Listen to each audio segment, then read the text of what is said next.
Amigas y amigos, le doy la más cordial bienvenida una vez más a esta séptima entrega del curso de programación en Assembler para nuestro microprocesador Z80. En esta ocasión vamos a mostrar algunos avances en el esquemático, el cual hemos incluido dos puertas adicionales de 8 bits de salida con flip-flops, el conocido 74273 que ya vimos en el capítulo anterior, y además hemos agregado 3 puertos de entrada, ¿ya? Para ello hemos utilizado 3 buffers octales bidireccionales, 245, 64LS, HC, ya sabemos, hemos hablado algo al respecto. Bueno, son bidireccionales, pero aquí lo vamos a utilizar en una sola dirección. Vamos a leer desde un lado de los buffers y vamos a cargar el dato por el bus de datos pertinentes. Vamos de inmediato al esquemático para ver los avances en nuestro diseño. Vamos a encontrar con algunas sorpresas. Vamos a irnos de a poco. Sabemos que el 138, que es nuestro decodificador de entrada-salida, tal como vimos en el capítulo anterior, dijimos que la puerta F0, 1, 2 y 3 la asignamos para lectura, ¿verdad? Pues bien, hemos dispuesto estos 3 74245, vamos a ver su tabla enseguida, con 8 bits, ¿no es cierto? Una puerta de 8 bits de entrada con resistencias pull-up ABCC, ¿ya? Lo mismo esta segunda puerta y la tercera. 3 puertos de 8 bits cada una, con resistencias pull-up ABCC a más 5 volts.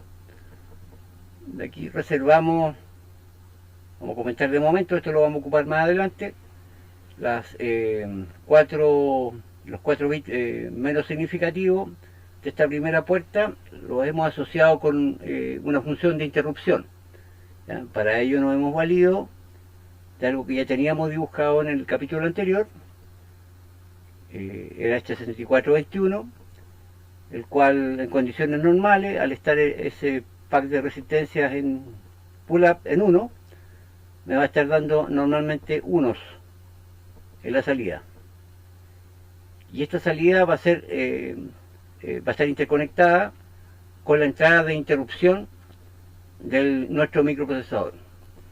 Cualquiera de estas que se ponga en 0 va a producir en el fondo una interrupción, siempre y cuando yo habilite por instrucción la interrupción, ya que esta es enmascarable, como ustedes recordarán. Es decir, la salida de este pin, de esta AND de 4 entradas, va a parar al pin INT de el Z80. Ok.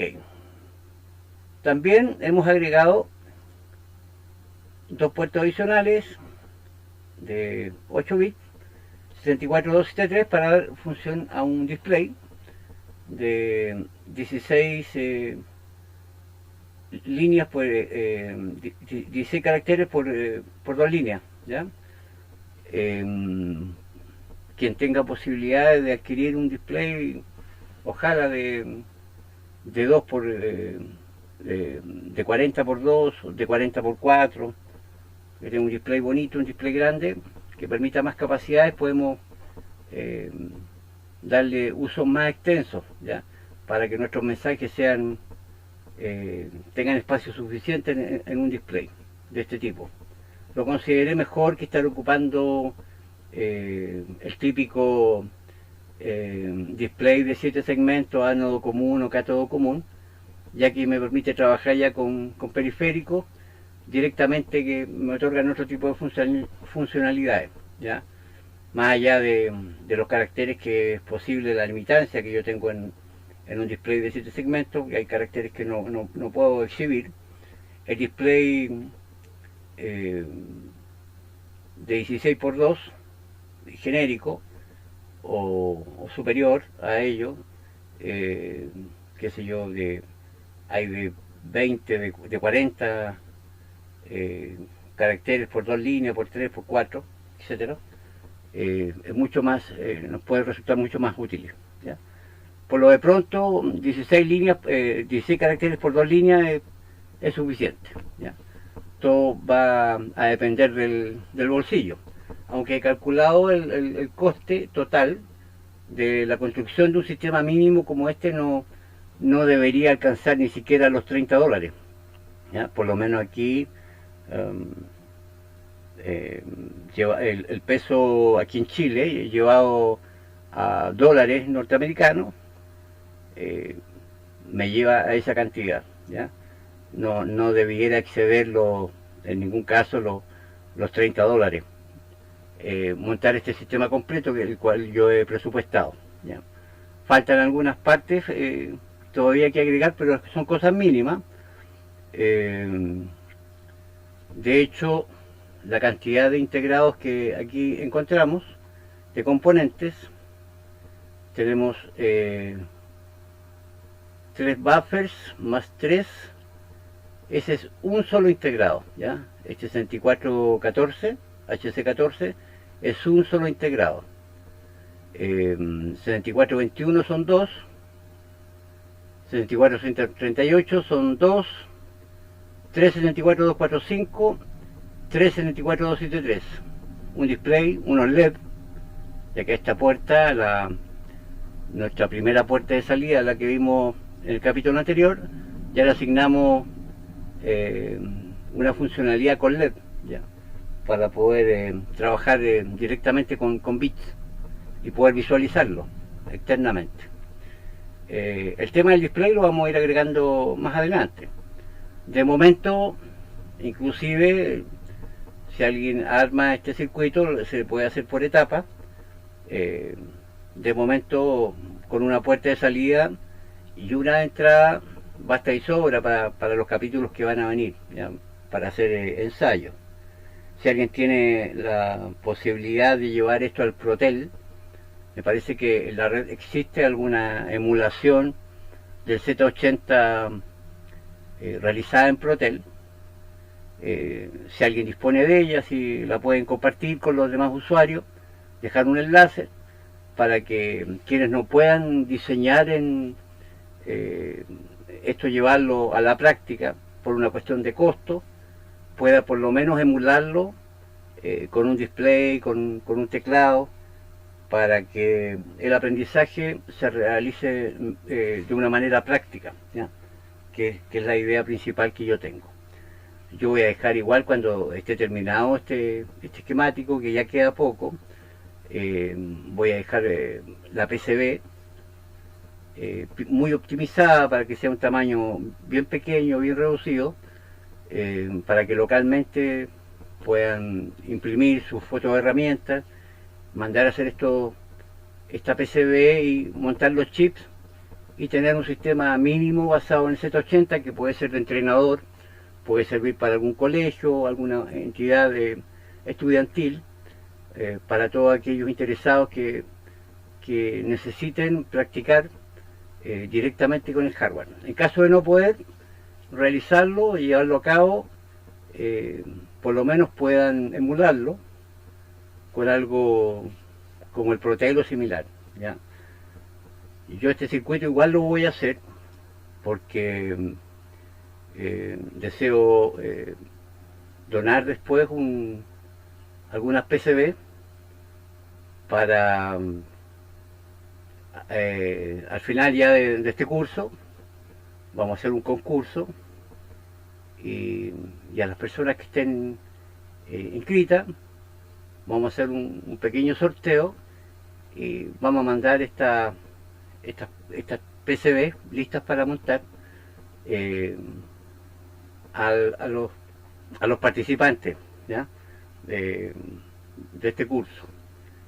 Va a ser a modo de regalo, obviamente, y a modo también de agradecer vuestra asistencia y vuestro empeño, ¿ya?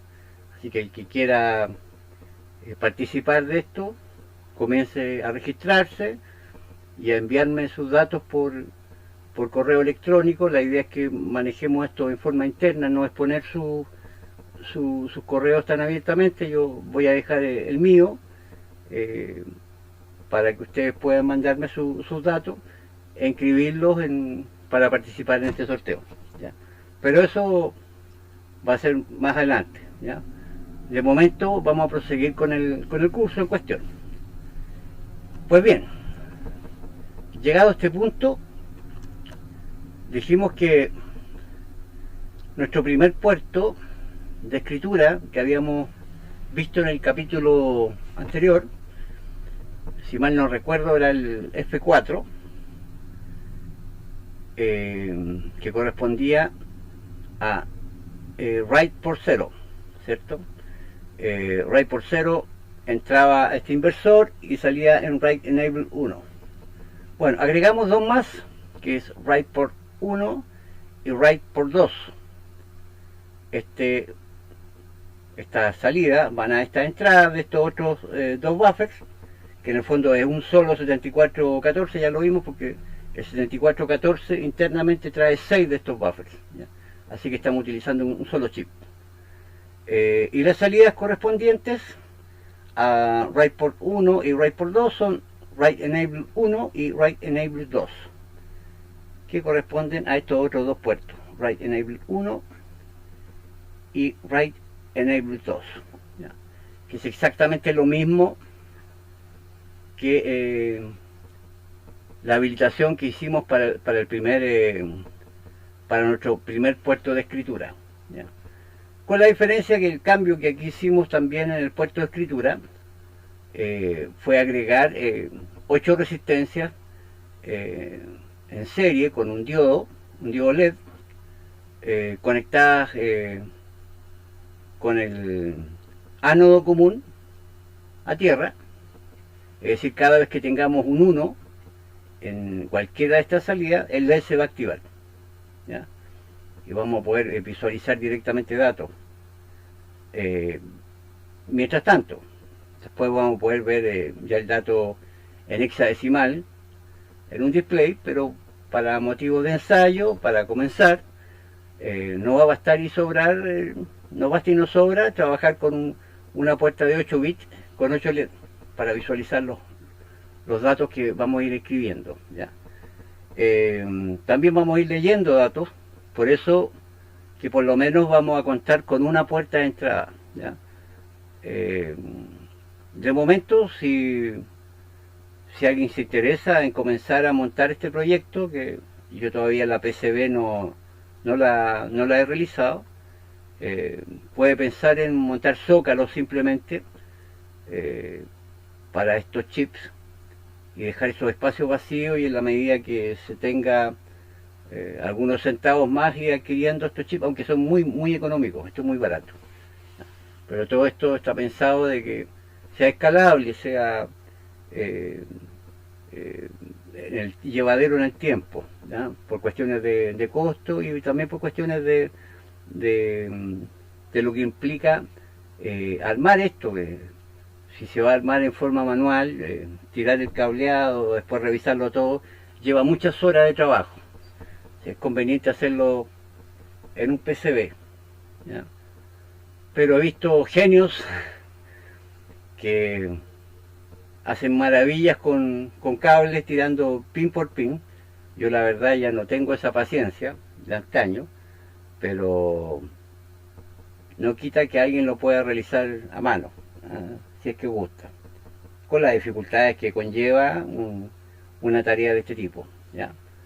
Pues bien, dijimos que habíamos agregado los puertos de lectura, cuyos nombres es RP0, RP1, RP2 y 3. RP0 Es en el fondo, si vamos a ver nuestra tabla, vamos a ver inmediatamente nuestra tabla.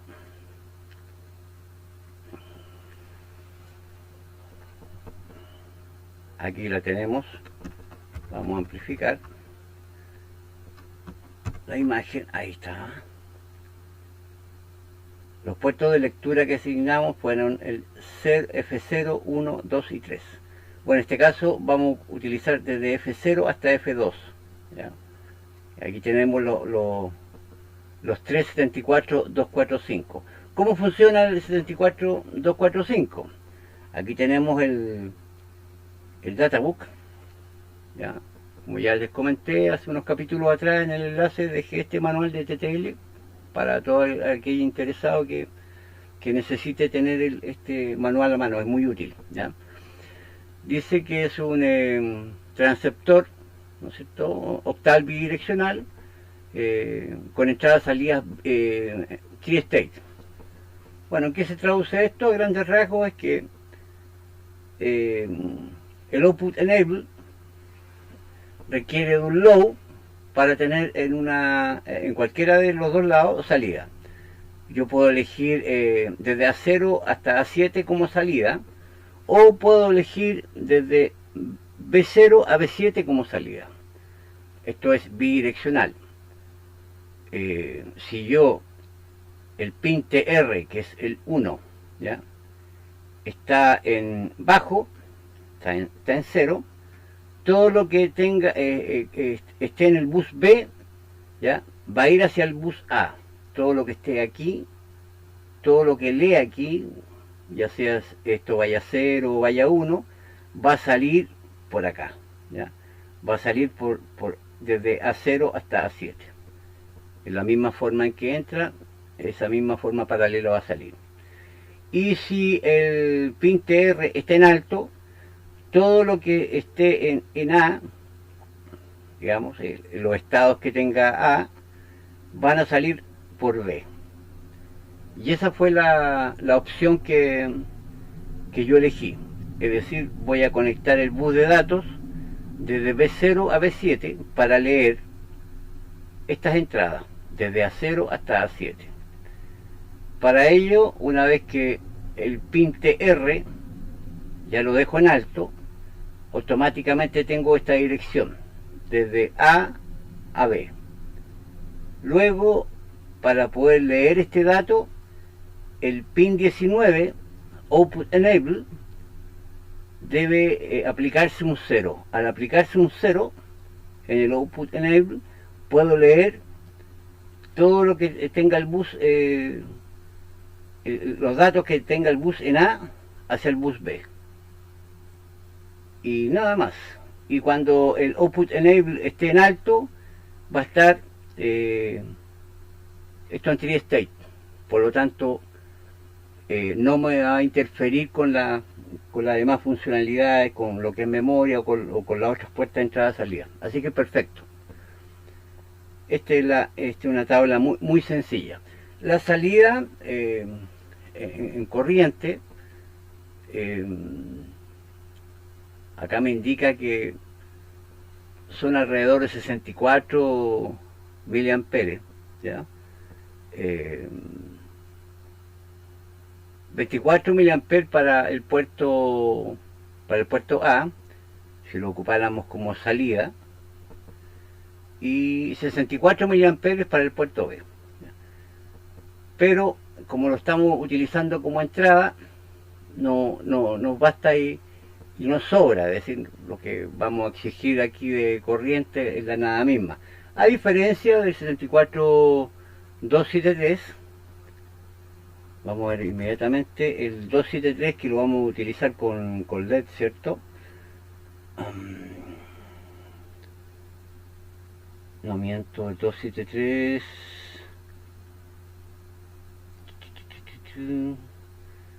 se me perdió. Vamos a recurrir a nuestro teclado virtual, ya que terminó de morir mi teclado. A ver, 273, aquí está. En el 273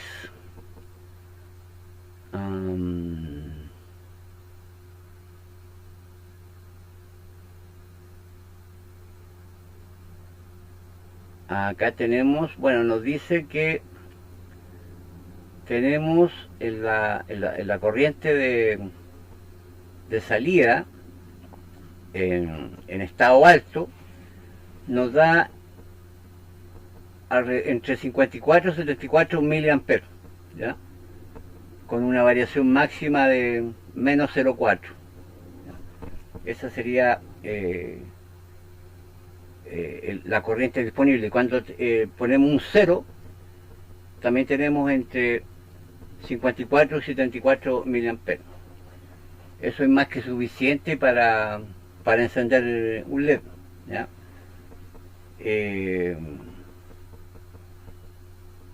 Por eso que elegimos ese integrado también, ¿ya? Ok. La puerta entonces de la primera puerta de escritura, ya sabemos que la vamos a utilizar para apagar y prender LED. Lo vamos a tener como una puerta de indicación visual, por decirlo de alguna manera. El tema del display lo vamos a ver en capítulos posteriores, ya que estos displays requieren de una secuencia de inicialización, comandos paralelos que deben recibir por el bus de datos en conjunto con la habilitación de este pin que se denomina tiene una señal de lectura-escritura y el pin de RS, ¿ya? Que son 3 bits adicionales a los 8 bits que corresponden a los datos. Pero como es un poquito más complejo de momento, ya que estamos recién comenzando, vamos a trabajar de momento solamente con lo que es LED, ¿ya? Y vamos a trabajar solamente en lo que es la puerta de salida. En este caso, el puerto F4, que es el que seleccionamos en el capítulo anterior, ¿cierto? Y podríamos ya ir al programa, en Assembler, para ver algunos cambios que he realizado, ya que en el capítulo anterior vimos algo relacionado con los retardos y quizás no quedó muy claro. Lo bueno que hoy vamos a incluir una instrucción que es de llamada, ¿no? Para poder llamar a una subrutina. Vamos a trabajar conociendo ya estas llamadas a subrutinas, esta instrucción en forma práctica, ya, en este capítulo. Pues vamos a ello. Aquí tenemos nuestro programa, que es el mismo del capítulo anterior, pero rehermoseado. Tenemos algunas cosas adicionales hechas, ¿ya? Recordar que cuando vimos el capítulo anterior, habíamos dado nombres como RP0, RP1, 2, etcétera, para dar una asignación más clara, por decirlo de esta forma, más directa. Le di el nombre RID 0, ¿ya? Al puerto F0, RID 1 al puerto F1, RID 2 y RID 3 para estos 4 puertos de lectura, ¿ya? Que corresponden a esas direcciones, obviamente. Pero aquí, digamos, cuando yo asigno un nombre a una dirección, es como en el lenguaje C asignar una variable, una estática, ¿ya? Red 0 significa F0, ¿ya? Yo puedo usar el nombre que a mí se me antoje, siempre y cuando estos nombres no sean instrucciones, ¿ya? No no vaya a producirse un conflicto con una instrucción. ¿Ya? Yo no podría utilizar una etiqueta, ¿no es cierto?, o una constante, porque estas son constantes, ¿ya? Que empezara con DI, ¿ya? No, que fuera DI solo, ¿ya? Puedo usar DIR, que no es una instrucción Z80, sí la puedo usar, pero no puedo usar nada que tenga que implique ORG, tampoco lo puedo ocupar porque es una directiva del ensamblador, ¿ya? Out tampoco puedo usarlo, ¿ya? Por ende, los nombres, ¿ya?, de estas constantes deben estar más o menos pensadas y asociadas en lo posible al hardware propiamente tal, ¿ya?, o a las funcionalidades que yo le voy a dar. Así pues, el puerto de escritura, que anteriormente era WRP0, ¿ya?, lo vimos el write port 0, WRTP0, que sería el F4, donde tenemos nuestro puerto ahora con LEDs, LED y resistencia y LED, donde está nuestro primer 273. Ya los otros le hemos dado este nombre, que todavía no lo vamos a utilizar, WRTP1 y 2 lo vamos a utilizar con el display, ¿ya?, más adelante. A este no le hemos dado ninguna asignación todavía, como para el puerto Red 3 tampoco lo hemos hecho, ¿ya? Tenemos conectado, ahí está el primer 245, el segundo y el tercero. Este va a quedar reservado para funciones futuras, y lo mismo que para los puertos de escritura. Esta es nuestra primera puerta, el segundo 273 que agregamos ahora y el tercero, ¿ya? El cuarto lo vamos a dejar reservado para futuro. Luego aquí le da un nombre al dato 00, ¿ya? Por una cuestión estética, para mi concepto de ir programando, si cargo un registro o una dirección de memoria, la limpio yo con 0, en mi concepto. Por eso que a clear, que está acá definido, le digo que es igual a 00 en hexadecimal, ¿ya? Y cuando a esa dirección de memoria o a ese registro lo cargo con unos, ¿ya?, en sus 8 bits, para mí hago un setup, los dejo todos a 1, y de ahí viene el nombre setup, ¿ya? Cada vez que yo invoque setup, estoy hablando de FF, ¿ya?, así nada más. Y cada vez que yo indique clear, estoy hablando de 00, así de fácil. Ok, esta entonces sería nuestra primera parte del programa, nuestra estructura, donde definimos lo que son, por decirlo de una forma, nuestras variables, ¿ya?, que en este caso son estáticas, ¿ya? Puedo después redefinir estas etiquetas en otras partes del programa, algunas sí, otras no. Luego vamos a ver esas posibilidades. Pues bien, lo otro que agregamos en esta séptima edición ya fue el origen, ya lo vimos. Aquí es donde se va a programar la dirección 0. La primera instrucción que se va a programar va a ser Disable Interruption, ¿ya?, que ya lo vimos el capítulo anterior, que va a deshabilitar obviamente el pin int del Z80. El NMI no puede hacerlo porque esa no es enmascarable, ¿ya? La que podemos deshabilitar sí es y exclusivamente es el int, ¿ya? Y en este caso parte deshabilitada la interrupción, ¿ya?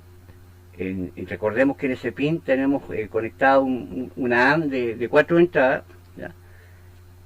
Asociadas a esas entradas con un pack de resistencia que van pull up, y la salida de esa compuerta va a parar a la entrada del Z80, ¿ya? Del pin int. Luego, interrupciones no vamos a ocupar de momento, ¿ya? Lo vamos a ver un poco más adelante. Luego agregué esta directiva, esta instrucción, que para ustedes yo sé que es nueva, y tiene que ver con lo que habíamos indicado en capítulos anteriores, referente al stack pointer. El stack pointer es el puntero, es la pila, es la que me permite ir almacenando un espacio para poder yo reservar una parte de memoria, en lo posible, de RAM, en la cual yo pueda ir registrando mis saltos, ¿ya? Para que yo, estando en una rutina, desde esta rutina pueda saltar a otra, y desde esa subrutina a otra más, y desde ahí hacer una llamada a otra subrutina.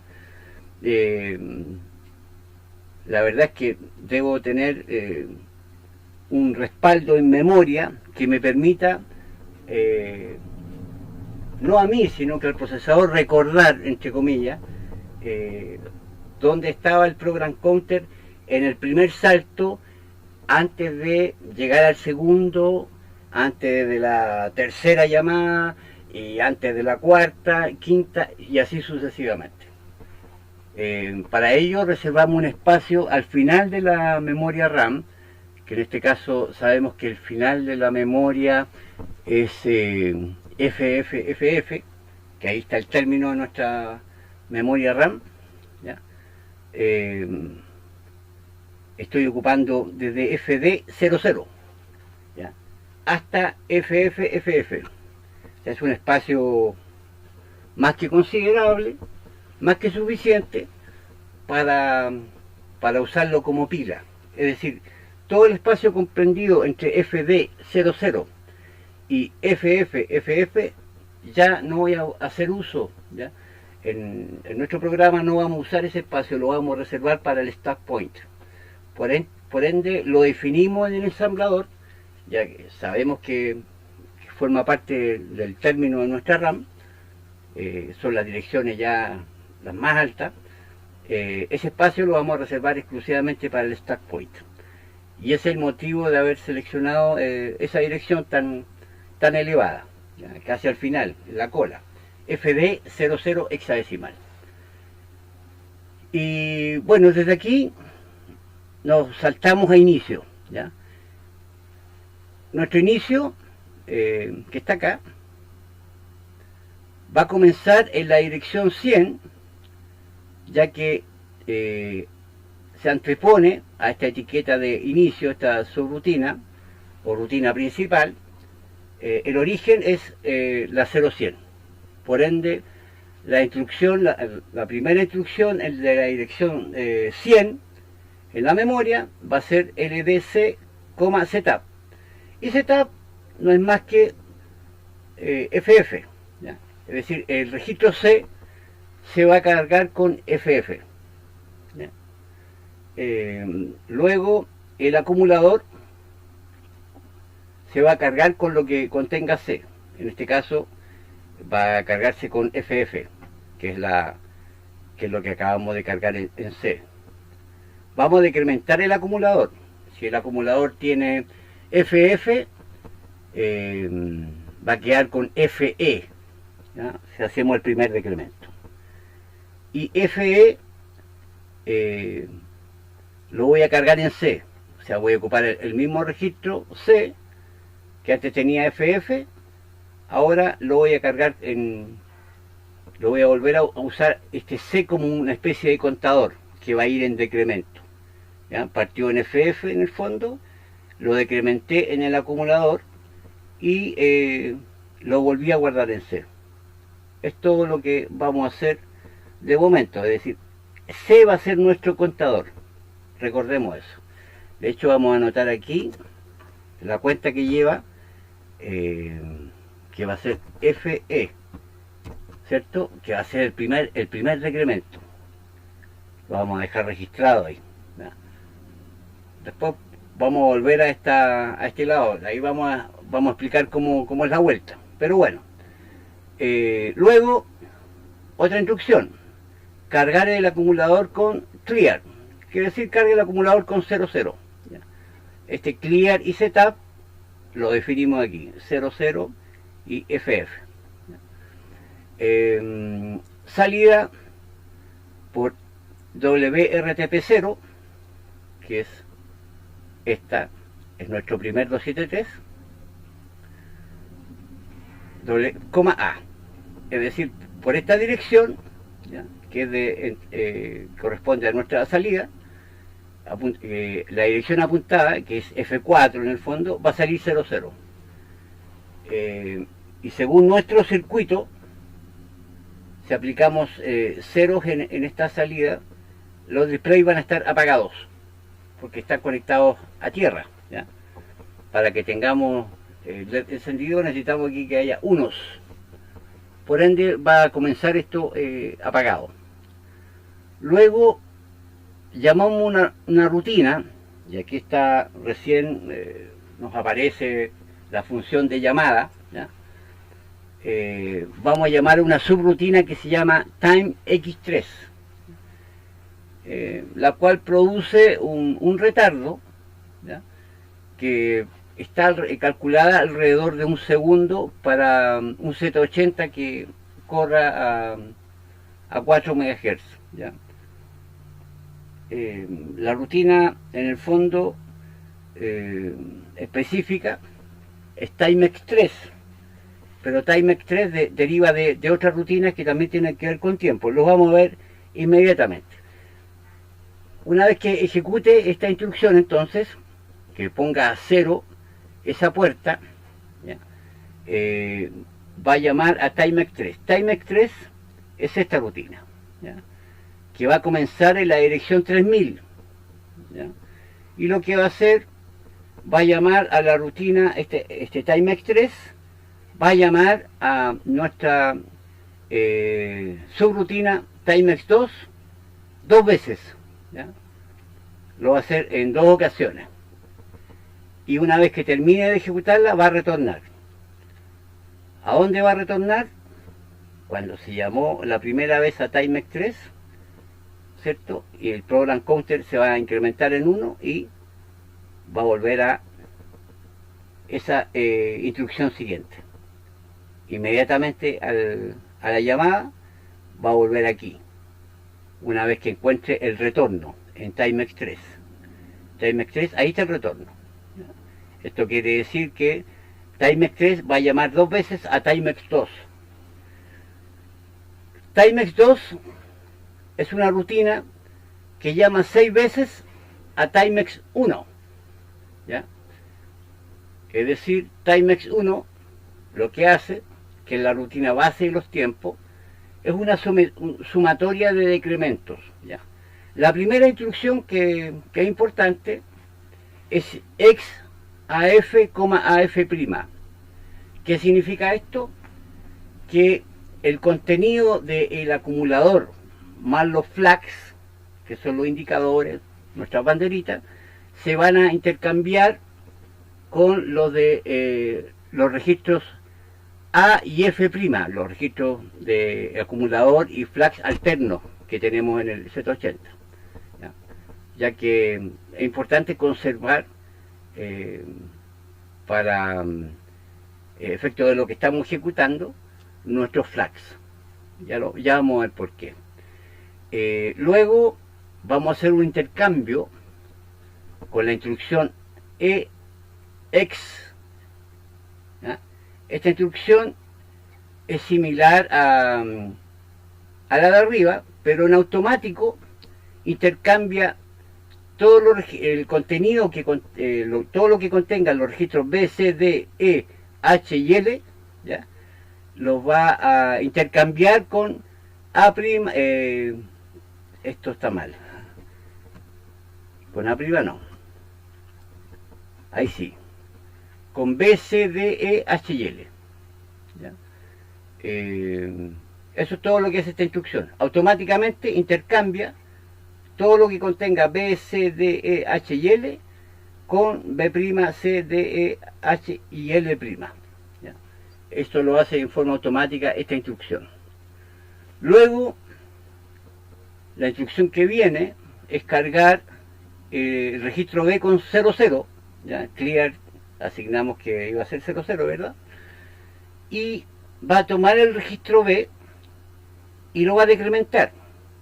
Si tiene 00 el registro B, esta instrucción hace que se decremente B y mientras no vuelva a ser 0, se queda aquí, ¿ya? Va a permanecer. Va a saltar a la instrucción que viene cuando este vuelva a ser 0. Es decir, aquí se va a poner a contar FF, FE, FD, FC, FB, FA, y así hasta que llegue a 00. ¿Ya? Después lo último va a ser 10, 9, 8, 7, 6, 5, 4, 3, 2, 1, 0. Cuando llegue a 00 va a saltar a esta. ¿Ya? Ahora, esto a 4 MHz es muy rápido. ¿Ya? Timex 1 apenas puedo llegar a unas pocas centésimas de segundo, ¿ya? Y lo va a hacer más o menos todas estas veces, que es una cantidad considerable. Estamos desde la línea 60 hasta la línea 114, ¿ya? Todo este bloque lo va a ejecutar. Luego va a volver a hacer lo mismo que hicimos antes de entrar a esta subrutina. Es decir, va a cambiar nuevamente, va a restaurar, ¿ya? Lo que contenía AF con AF' para dejar el acumulador en forma normal. Va a volver a intercambiar los registros. Dijimos que acumulador no, ¿ya? Aquí vamos a arreglarlo inmediatamente. Esto, aquí el acumulador no tiene nada que ver. Ahí sí. X luego va a intercambiar los registros B, C, D, E, H y L por los registros primos, ¿ya? Y va a volver a quedar todo como al comienzo de esta rutina. Y de ahí va a retornar. Esto es lo que hace la función Timex 1. Timex 1, ¿ya? Va a ser llamado 6 veces en esta rutina que se denomina TimeX2. Y estas 6 veces se explican que cada una de estas llamados dura alrededor de 5 décimas de segundo. Timex 1 son 5 décimas de segundo aproximadamente. 5 por 6, 30. ¿Ya? Y ahí tenemos el total. Es decir, Timex 2 dura más o menos en total alrededor de 30 décimas de segundo, medio segundo, por decirlo así. Por ende, si llamamos a Timex 2 veces, tenemos alrededor de 1 segundo de retardo. ¿Ya? Esa es la conclusión, ¿ya? De cómo trabajan estas rutinas de retardo. ¿Hay otra forma de trabajar los retardos? Obviamente que sí, que son más prácticas, pero esto es más entendible. Vamos de a poco, ¿ya? Yo sé que por ahí los puristas me van a tirar en la oreja, que hay otras formas de ir trabajando en esto, pero vamos piano, ¿ya?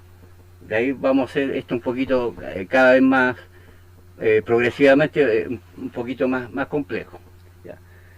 Ok, ya dijimos que time x3 equivale más o menos a 1 segundo. Bien. Una vez que se ejecute time x3, ¿ya? recordemos que el puerto F4, perdón, aquí está, estábamos aquí, habíamos tirado el 0, lo habíamos sacado por el puerto F4 y habíamos esperado un segundo, ¿ya? Luego cargamos el acumulador con FF, es decir, todos con 1, los 8 bits, en el acumulador, y sacamos ese dato por ese puerto, por el puerto F4. Y esperamos nuevamente un segundo. O sea, ahora, con este retardo de segundo, durante un segundo aproximadamente, vamos a tener todos estos LED encendidos. ¿Ya? Todos ellos van a estar encendidos. Esto va a durar un segundo y luego va a cargar el acumulador con el contenido del registro C. ¿Recuerdan lo que tenía C cuando comenzamos? Partió con FF, ahora como lo decrementó y lo guardó en C, ahora tiene FE. Cuando lo carguemos en el acumulador, en esta ocasión, después de este retardo, lo vamos a comparar con Clear. CP es Comparison, ¿ya? Esto es para comparar. Clear es 0. Y como no ha llegado a 0, sino que está en FE, ¿ya? Le digo jam, si no es 0, I need X2. ¿Ya? Esto lo que va a hacer, es decir, si no se cumple la condición de que lo que contiene el acumulador en ese instante sea 0, esto significa, porque cargo en el acumulador lo que contiene C. ¿Qué es lo que contiene? En la primera cuenta FE, ¿verdad? Lo comparo con 0. Si no es 0, esta instrucción lo hace, saltar, si no es 0, a init X2. Init X2 es esta. ¿Ya? ¿Qué vamos a hacer? Ya sabemos que A, hasta en este minuto, tiene FE. ¿Ya? A tiene FE. Aquí comparamos y aquí sigue teniendo FE. Cuando llega aquí va a decrementar A nuevamente. Si tenía FE, ahora va a tener FD. ¿Ya? FD en esta segunda ocasión.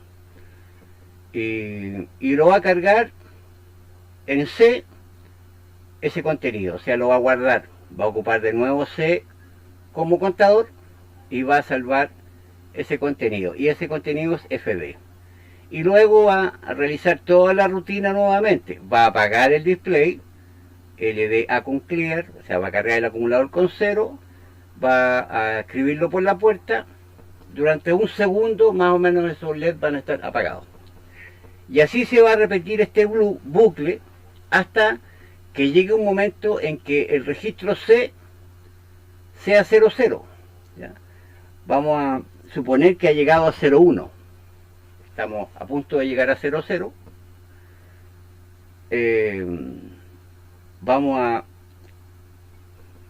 más rápido. Llegó a 00. ¿Ya? Cargamos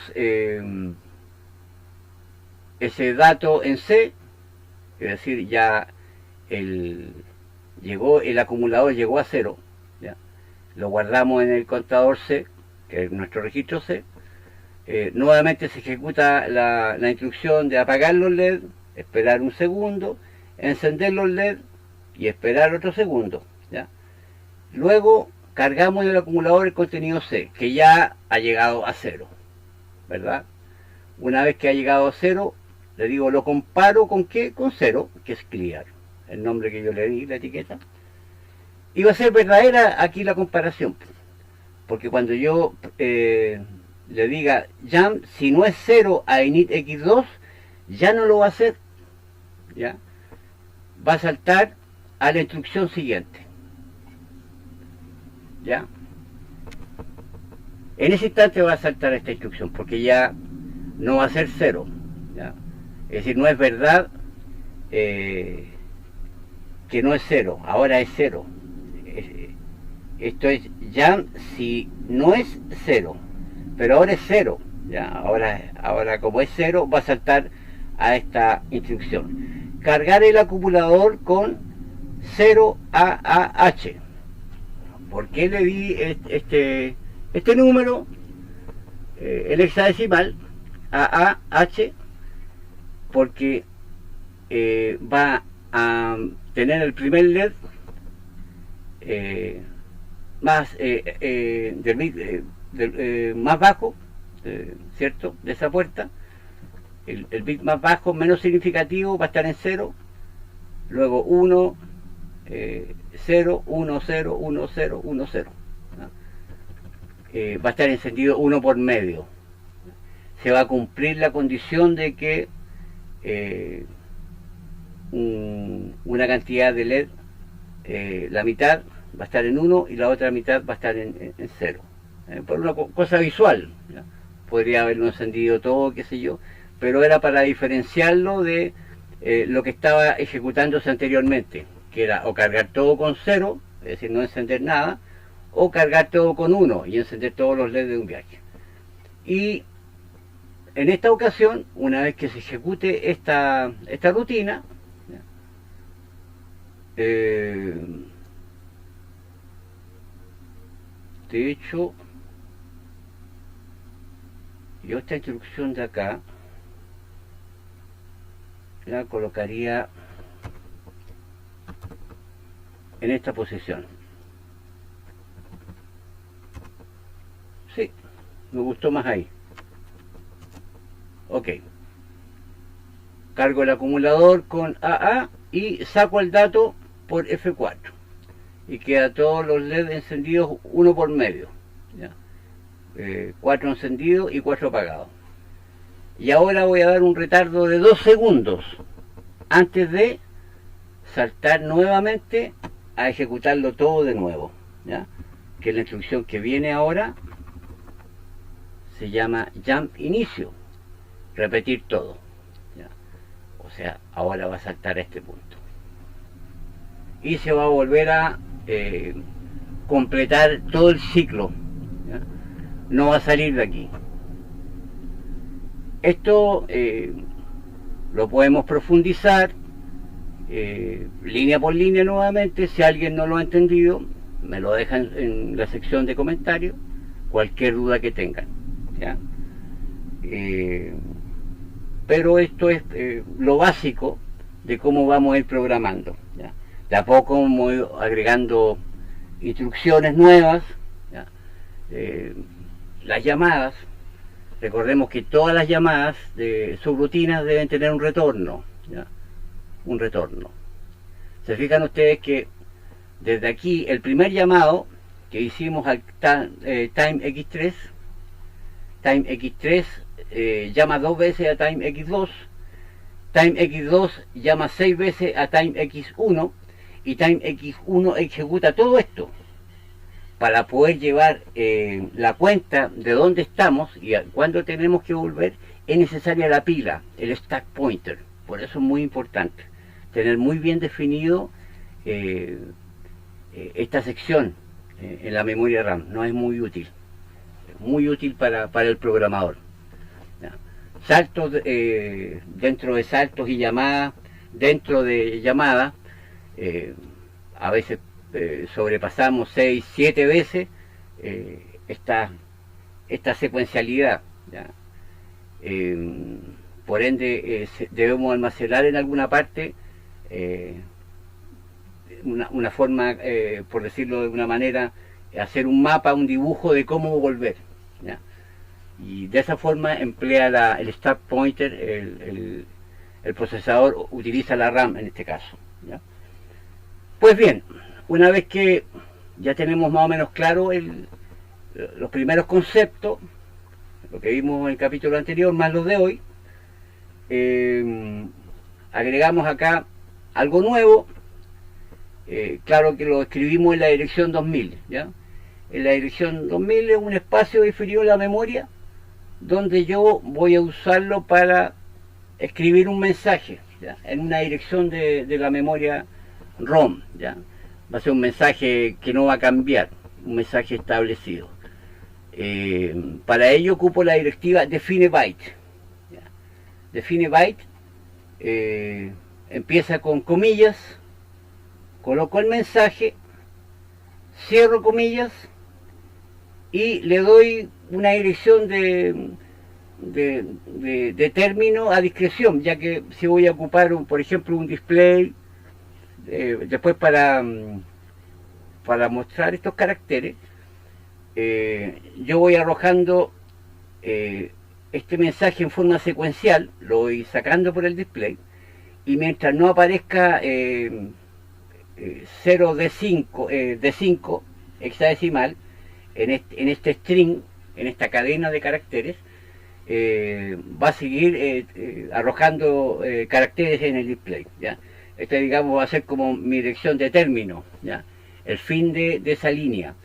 Pero podría dar cualquier número, podría yo designarlo como, en vez de 5,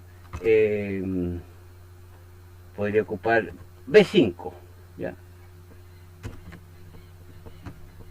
Según mi criterio, ¿eh? Después puedo cambiarlo. B2, ¿ya? Puedo dar yo el carácter de término, ¿ya? De este string. Ya vamos a profundizar referente a esto, ¿ya? Cuando empecemos a ocupar ya un display. Y nuestra rutina de retardo, para finalizar ya, la escribimos a contar de la dirección 3000, ¿ya?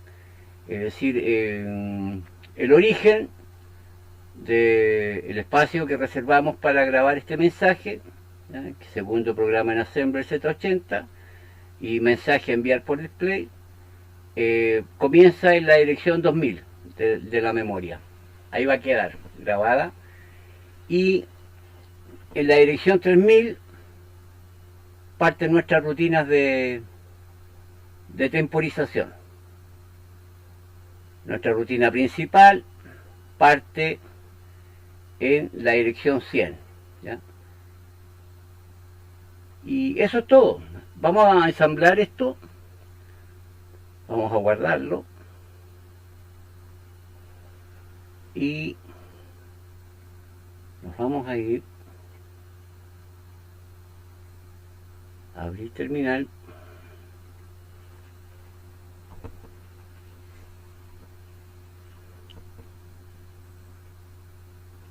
Ya está quedando el video súper largo nuevamente, que era lo que yo quería evitar, pero dado que logramos mucho más avance el día de hoy, vale la pena, ¿ya? Creo. Ojalá así sea. Ok, eso es lo que se demora en compilar lo que acabamos de hacer, ¿ya? Vamos a ejecutar el MC.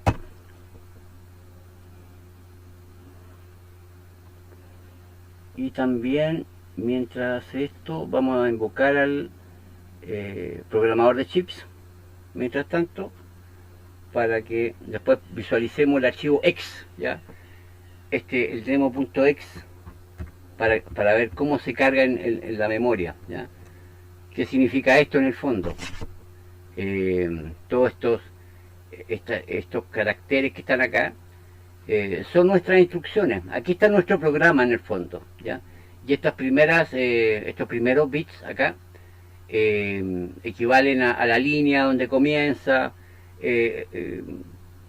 Lo primero que está a la izquierda corresponde a las posiciones de memoria y en la línea, ¿ya? Y en qué línea se encuentra. Pero en el fondo es el formato, ¿ya? del archivo hexadecimal. Lo podemos cargar desde aquí usando este software. Aquí está demo.x, abrir, como Intel hexadecimal, ok. Y aquí acabamos de observar que la primera instrucción es F331, ¿ya? F3 3100FD. Esto debe coincidir con mi listado, ¿ya? En el mnemónico que nos aparece en el listado, que está acá, F3. Si nos fijamos, bueno, aquí están nuestras tablas, que ahora le dimos los nombres de red 0, 1, 2, 3, que corresponden a F0, F1, lo que hemos visto ya anteriormente. Y aquí comienza el programa, ¿ya? El inicio del programa. Parte deshabilitando interrupción, perdón, DI, que es F3. 3100FD, ¿ya? Recuerden que ocupa, cuando yo hago un salto o cuando cargo un registro de 16 bits como el stack point, el pointer, la dirección más alta se carga en la parte más baja, ¿ya? Y la parte más alta, aquí está, se cargan los últimos ceros de FD00, por eso que aparece como al revés. O sea, sería F3 en la dirección 1, correspondería a 3100 FD, ¿ya? Aquí tenemos 1, 2, 3 y la 4. En la dirección 4 tendríamos C3 0001. C3 significa salto. ¿A qué? A la dirección 100, porque ahí está el 1, 0, 0. Sería la dirección 100. Y eso, si lo comparamos acá con lo que tiene cargada la memoria ya, el buffer, F3 es la dirección 0. 3100FD, 3100FD, ¿ya? Después viene C30001, C30001. Y obviamente aquí salta a la dirección 100. Y aquí tenemos la 100. Parte con 0EFF79. 0EFF79. Así es como se desglosa un archivo hexadecimal, ¿ya? El archivo hexa de formato Intel es así como se utiliza el formato para ir grabando los datos y las instrucciones de mi programa, ¿ya? Estos datos e instrucciones no son más que números en hexadecimal, que en este caso F3 31. Aquí me aparece un 1, después vamos a ver en ASCII, aquí corresponden las tablas de equivalencia entre números hexadecimales con ASCII, ¿ya? Ya sabemos que el 31, que es la dirección 1, son los bits más significativos, tienen el 3 y los menos el 1, es decir, 1, 0, 0, 0, y después tenemos 1, 1, 0, 0. Eso es lo que tiene esa dirección de 8 bits. Cada una de estas direcciones es de 8 bits, señores, ¿ya? En el caso de las rutinas de salto o de llamada, ¿ya? Es la instrucción más el número de la dirección. O sea, requiere más espacio de memoria para salvar, además de la instrucción, la dirección de llamada o de salto o de carga de 16 bits, ¿ya? Por eso a veces van a aparecer líneas que contienen solamente una instrucción y ocupan, en este caso, Disable Interrupt, que ocupa una sola dirección de memoria, la 0, en comparación con con lo que contiene ya el program counter en la que viene, que es la dirección 1, pero que necesita obligadamente cargar la dirección donde se va a usarla como stack pointer, necesita cargarla, es decir, 00FD. Ya esta instrucción requiere más ciclos reloj que la anterior, ¿ya? Por esto esta instrucción de 16 bits son más largas que las que ocupan solamente 8 bits, ¿ya? Aquí ocupa 3 direcciones de memoria. En cambio, Disable Interrupt ocupa solamente una dirección de memoria. C3 001 también es un salto y ocupa en el fondo 3 ciclos reloj, más los 3 de arriba, aquí ya llevamos 7 ciclos reloj, ¿ya? Para que nos vayamos haciendo de una idea en relación a los ciclos reloj. Después lo vamos a ver en forma detenida, ¿ya? Es así como podemos pensar ya en darle término a esta séptima entrega, no sin antes ver cómo se almacenó en la memoria, que hipotéticamente iríamos a grabar. Aquí está toda, entre la dirección 100 y la 121, está nuestro programa, nuestra rutina principal. Aquí están la llamada, los retardos, la llamada a los retardos, ¿ya? Por ahí nos aparecen los 4F, que son los puertos en los cuales estamos sacando el dato. Ahí se vuelve a reiterar. Bueno, y dijimos que nuestro mensaje lo íbamos a grabar en la dirección 1000, ¿verdad? Si mal no recuerdo, miento, en la 2000. Vamos a bajar y aquí estamos. En la dirección 2000 grabamos este mensaje que fue el de Finebyte, ¿ya? Comenzó en la 2000. Y cada uno de estos números en hexadecimal corresponden tienen su equivalencia en ASCII, ¿ya? Ya vamos a ver cómo se forma una tabla de equivalencia entre ASCII y lo que es hexadecimal. Existe abundante información al respecto acerca de las tablas ASCII, pero estas tienen una equivalencia, ¿ya? Con hexadecimal. Por ende podemos grabar estos datos, ¿ya? Y nuestras rutinas de retardo, que me parece empezaban en la 3000, vamos a ello. Ahí está. Nuestra rutina de retardo comienza en la 3000. Estamos hablando de todas las rutinas de retardo, ¿ya?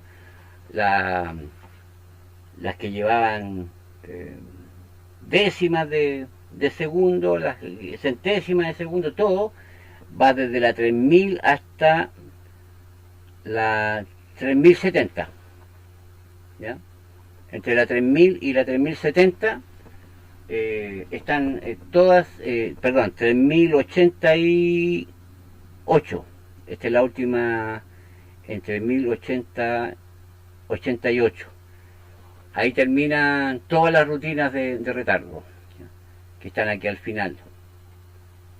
¿Por qué están al final? Porque nosotros indicamos, dimos la directiva que nuestro origen de las rutinas de retardo iban a comenzar en la dirección 3000. Esto ha sido todo por hoy. Espero haya sido de algún grado de claridad, entendimiento para ustedes. Disculpen la lata, yo sé que me extendí un poco. Intentaré no volver a repetir esta extensión, ¿ya? Le doy las buenas noches, mis mejores deseos, y nos vemos pronto en el capítulo siguiente. Tengan ustedes muy buenas noches.